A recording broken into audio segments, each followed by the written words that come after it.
Hi hello family, ಎಲ್ಲರಿಗೂ ಅಮ್ಮಾಸ್ ಕೈರುಚಿ ಚಾನಲ್ಗೆ ಸ್ವಾಗತ.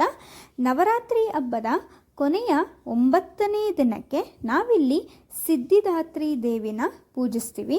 ಹಾಗೆ ಆ ದಿನಕ್ಕೆ ನಾವಿಲ್ಲಿ ನೈವೇದ್ಯವಾಗಿ ಒಂದು ವಿಭಿನ್ನವಾಗಿರುವಂತಹ ಎಳ್ಳನ್ನ ರೆಸಿಪಿನ ತೋರಿಸ್ತಾ ಇದ್ದೀವಿ.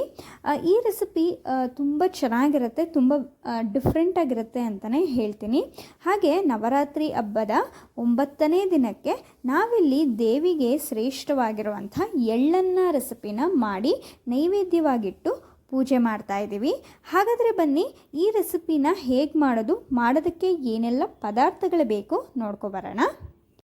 ಇಲ್ಲಿ ನಾವು 2 ಒಣಮೆಣಸಿನ್ಕಾಯಿ, ಹಾಗೆ ಒಂದು ಅರ್ಧ ಟೇಬಲ್ ಸ್ಪೂನಷ್ಟು ಮೆಣಸು, 1 ಟೇಬಲ್ ಸ್ಪೂನಷ್ಟು ಕಡಲೆಬೇಳೆ, 1 ಟೇಬಲ್ ಸ್ಪೂನಷ್ಟು ಉದ್ದಿನಬೇಳೆ, ಹಾಗೆ ಸ್ವಲ್ಪ ಕರ್ಬೇವಿನ ಸೊಪ್ಪು ಮತ್ತು ಒಂದು 4ರಿಂದ 5 ಬ್ಯಾಡಗೆ ಮೆಣಸಿನ್ಕಾಯಿನ ತೊಗೊಂಡಿದ್ದೀವಿ.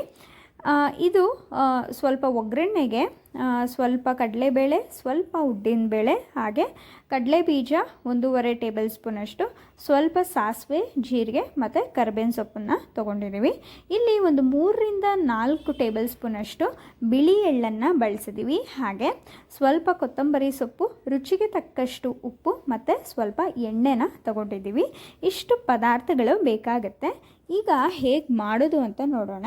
ಮೊದಲಿಗೆ ನಾವಿಲ್ಲಿ ಒಂದು ಬಾಣಲಿಗೆ ಒಂದು 3ರಿಂದ 4 ಟೇಬಲ್ ಸ್ಪೂನಷ್ಟು ಬಿಳಿ ಎಳ್ಳನ್ನು ಹಾಕ್ಕೊಂಡು ಅದು ಸ್ವಲ್ಪ ಚಿಟಪಟ ಅನ್ನೋ ತನಕ ಕಲರ್ ಹೋಗೋ ತನಕ ಹುರ್ಕೊತಾ ಇದ್ದೀವಿ. ಬೇಕಾದರೆ ನೀವು ಕಪ್ಪು ಎಳ್ಳನ್ನು ಕೂಡ ಬಳಸ್ಕೋಬೋದು. ಅದಾದಮೇಲೆ ಸ್ವಲ್ಪ ಕಡಲೆಬೇಳೆ, ಸ್ವಲ್ಪ ಉದ್ದಿನಬೇಳೆ, ಹಾಗೆ ಸ್ವಲ್ಪ ಮೆಣಸು ಮತ್ತು ಒಣಮೆಣಸಿನ್ಕಾಯಿ, ಬ್ಯಾಡಗೆ ಮೆಣಸಿನ್ಕಾಯಿ, ಇದನ್ನು ಕೂಡ ಸ್ವಲ್ಪ ಕಲರ್ ಚೇಂಜ್ ಆಗೋವರೆಗೂ ಹುರ್ಕೊತಾ ಇದ್ದೀವಿ. ಇದ್ರ ಜೊತೆಗೆ ಕರ್ಬೇವಿನ ಸೊಪ್ಪನ್ನು ಕೂಡ ಹಾಕ್ಕೊಂಡು ಚೆನ್ನಾಗಿ ಹುರ್ಕೊತಾ ಇದ್ದೀವಿ. ಇದೆಲ್ಲ ನಾವು ಸ್ವಲ್ಪ ಕಲರ್ ಚೇಂಜ್ ಆಗೋವರೆಗೂ ಬಿಸಿ ಆಗೋ ತನಕ ಹುರ್ಕೊಂಡ್ರೆ ಆಯಿತು. ಇದನ್ನು ಈಗ ಒಂದು ಮಿಕ್ಸಿ ಜಾರ್ಗೆ ಹಾಕ್ಕೊಂಡು ನಾವು ತರ್ತರಿಯಾಗಿ ರುಬ್ಕೋಬೇಕಾಗತ್ತೆ. ನೋಡಿ, ತೋರಿಸ್ತಾ ಇದ್ದೀವಿ. ಈ ರೀತಿಯಾಗಿ ತರ್ತರಿಯಾಗಿ ರುಬ್ಕೊಬೇಕು. ಅದಾದಮೇಲೆ ಅದೇ ಬಾಣಲಿಗೆ ಒಂದು 3 ಟೇಬಲ್ ಸ್ಪೂನಷ್ಟು ಎಣ್ಣೆನ ಹಾಕಿ, ಎಣ್ಣೆ ಸ್ವಲ್ಪ ಬಿಸಿ ಆದಮೇಲೆ ಇಲ್ಲಿ ನಾವು ಒಗ್ಗರಣೆಗೆ ಮೊದಲಿಗೆ ಕಡಲೆ ಬೀಜನ ಹಾಕೋತಾ ಇದ್ದೀವಿ. ಕಡಲೆ ಬೀಜ ಇಷ್ಟಪಡೋರು ಸ್ವಲ್ಪ ಹೆಚ್ಚಿಗೆ ಕೂಡ ಹಾಕೋಬೋದು.